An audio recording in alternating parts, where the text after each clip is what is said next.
Madame la maire, contrairement à ce que vous venez de dire il y a quelques minutes, vous avez voulu faire de la question des migrants une question politique, alors qu'elle est avant tout humaine. Nous parlons de milliers de personnes en grave détresse qui vivent dans des conditions déplorables et nous parlons aussi de milliers de riverains qui pâtissent de cette situation d'insalubrité et d'insécurité à leur porte depuis des mois, voire des années. Soyons clairs, et il s'agit là de faits non contestables, la ville de Paris, et plus particulièrement vous, en tant que maire, n'avez pas voulu accomplir votre devoir conformément à ce que la loi de notre République vous imposait. Notre droit établit très clairement que dans une situation comme celle-ci, la mise à l'abri des migrants ne peut intervenir qu'après une procédure d'évacuation demandée par notre maire et notre maire seul. C'est une étape préalable, indispensable, pour pouvoir passer les migrants d'un bidonville nauséabond à un centre d'hébergement digne de ce nom. Peu importe les faveurs qui ont pu vous être accordées dans le passé, si le gouvernement précédent a pu vous dispenser de vos obligations légales. Qui a tort aujourd'hui, objectivement? Celui qui veut faire appliquer la loi française ou celle qui veut la contourner? Le ministre de l'Intérieur vous a expressément sommé depuis plusieurs mois d'enclencher la procédure d'évacuation conformément au droit. Vous n'avez rien écouté. On notera toutefois qu'en revanche, c'est ce que vous demandiez à voix basse, en dépit de toute procédure légale, dans la version initiale du vœu que nous regardons aujourd'hui, avant qu'il ne soit remodifié. C'était avant que l'État ne finisse par pallier à votre absence en démantelant, sans votre concours, les installations situées à la porte de la Chapelle et au canal Saint-Martin hier matin. Vous, la maire du Paris qui ose, n'avez donc pas osé prendre vos responsabilités face à une situation sociale et sanitaire qui devenait pourtant urgente, comme n'a cessé d'alerter le défenseur des droits que vous n'avez pas manqué d'entendre. Cela aurait pu permettre de régler la situation plus rapidement, en évitant qu'elle ne devienne politique et surtout en évitant qu'elle ne dégénère humainement. En somme, la ville de Paris n'a pas déclenché la procédure nécessaire à une mise à l'abri quand elle pouvait le faire. La ville de Paris n'a pas non plus, contrairement à ce que vous voulez faire croire, déployé les moyens suffisants pour accueillir les migrants ces dernières années.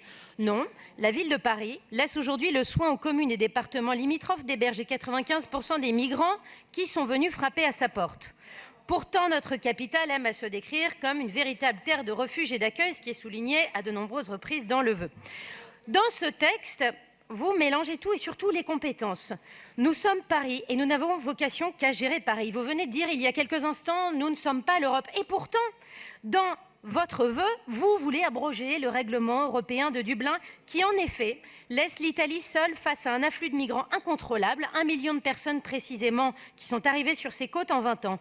Le système Dublin est inacceptable, nous sommes tous d'accord, et il témoigne d'un manque cruel de solidarité européenne. Mais quel rapport avec les compétences du Conseil de Paris? Sommes-nous en mesure de gérer les 28 États membres de l'Union? Votre vœu ne cesse de donner des injonctions au gouvernement et au Parlement élu par la nation. Pensez-vous qu'il revient au Conseil de Paris, ou plutôt à votre cabinet, de dicter une vision et une politique migratoire à l'ensemble du pays? Il faut absolument reprendre ces esprits. En plus de tout mélanger, ce vœu se contredit aussi. Il exige de l'État de créer de nouveaux centres d'accueil en disant que c'est sa responsabilité, mais parallèlement, la ville se félicite des capacités humaines et logistiques qu'elle a su déployer. Paris aurait donc désormais besoin du gouvernement pour savoir rester généreuse? Dans ce vœu, enfin, Madame Hidalgo, et c'est cela le plus embêtant, vous voulez nous engager tous ici dans votre offensive personnelle à l'encontre du gouvernement que vous ne cessez de critiquer et d'incriminer tout au long de vos lignes. Madame Hidalgo, nous voudrions que Paris, première ville de France, cesse de se donner en spectacle. Nous ne sommes pas au service de turpitudes politiques individuelles. Nous ne voulons pas confondre, je suis contente de provoquer des réactions. Nous ne voulons pas confondre le devoir immense d'une ville comme la nôtre vis-à-vis des personnes qui lui demandent de l'aide avec le petit combat politique lancé par une maire contre un gouvernement qu'elle n'aime pas. Puisque vous évoquez à maintes reprises la loi Asile et Immigration, enfin, qui a été nouvellement votée, je veux vous dire tout le bien que nous en pensons de ce côté de l'hémicycle. Elle va accélérer nettement le traitement des demandes et elle va donner de vrais droits à tout ce qui relève de l'asile, à toutes ces personnes qui risqueraient aujourd'hui de mourir dans leur pays. Cette loi va les accompagner de manière nettement plus généreuse dans leur intégration, qu'il s'agisse d'apprendre notre langue, de trouver un emploi ou un logement. L'humanité, elle est là aussi. De toute évidence, nous ne voterons pas ce vœu parce que pour toutes les raisons que je viens d'énumérer, nous ne pouvons pas le considérer comme sincère ni sérieux. Mon groupe reste toutefois parfaitement disponible et dans chacun de nos arrondissements pour contribuer à résoudre efficacement, dignement et surtout à notre niveau, parce que c'est important d'en avoir conscience, la question douloureuse et complexe des migrants. Très bien, merci.